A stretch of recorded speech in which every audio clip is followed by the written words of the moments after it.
সব জায়গায় নিয়ে গিয়েছে, মা কিন্তু কোথাও যায়নি। একটা টিপ না পড়তে পারলে বাবা বলতে কবিতা বলবি তো তুই উঠে পড়, টিপ আর পড়তে হবে না, কারণ আমার মা যায়নি।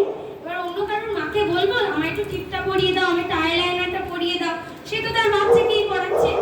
ওইভাবেই কিন্তু বাবার কাঁধে চড়ে চড়ে কিন্তু এই জীবন চলে। আজ হয়তো আমার বাবা নেই, তবে বাবা থাকলে আমার মায়ের থেকেও বেশি খুশি হতো, আর আমিও খুব খুশি হতাম।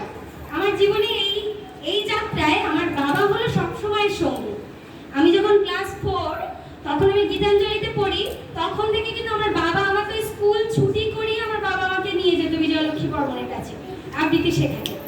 আর রাত্রেবেলা 8টার ট্রেনে বাড়ি আসতাম, আমি হাঁটতে পারতাম না বলে বাবা কাঁধে করে নিয়ে আসতো আমায়। সেই বাবা আমার আজ 5 বছর নেই, আমার মেয়ে যখন 1.5 বছর বয়স।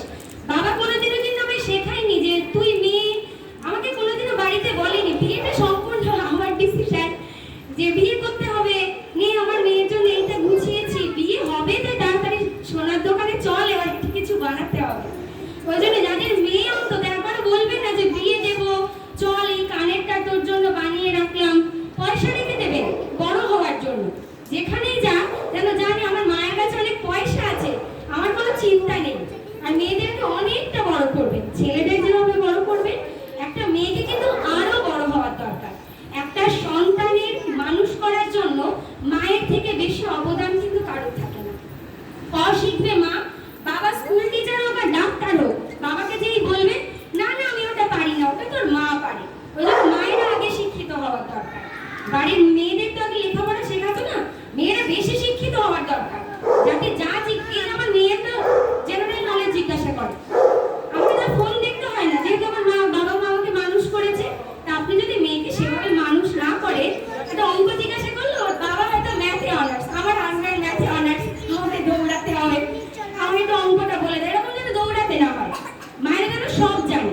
আমি আবৃত্তি শেখাই, আমার মেয়ে যদি আজ তবলা শেখে, আমি কিন্তু তবলা, গান, আবৃত্তি, যোগ ব্যায়াম, নাটক কি না শেখাইনি ওরা দুইজন। আমার মেয়ে যাই শিখুক না কেন, আমার কোনোদিনও টিচারের কাছে দৌড়াতে হবে না, চল কোনো টিচার দেবো শেখাবো, সব কিছু শেখাবে যাই শিখতে চাইবে। মায়েদের জন্য অসংখ্য ধন্যবাদ, আমার এই ছোট কথা শোনার জন্য অসংখ্য ধন্যবাদ সবাইকে। চেষ্টা করেছি বাচ্চাদেরকে তৈরি করার, জানি না আমি কিন্তু খুশি ওদেরকে দেখে, মায়েরা খুশি কিনা আমি জানি না, আমি কিন্তু ভীষণ খুশি প্রত্যেককে দেখে। ওরা যে বলবে, এরা কিন্তু খুবই স্বল্পবার হয়তো স্টেজে উঠেছে, মায়েরা তো ওঠেইনি, কিন্তু এখানে দাঁড়িয়ে যে বলবে এটা কিন্তু আমি ভাবিনি। বাচ্চাদের জন্য অনেক জোরে একটা হাততালি। নমস্কার সবাই, একটু জনগণ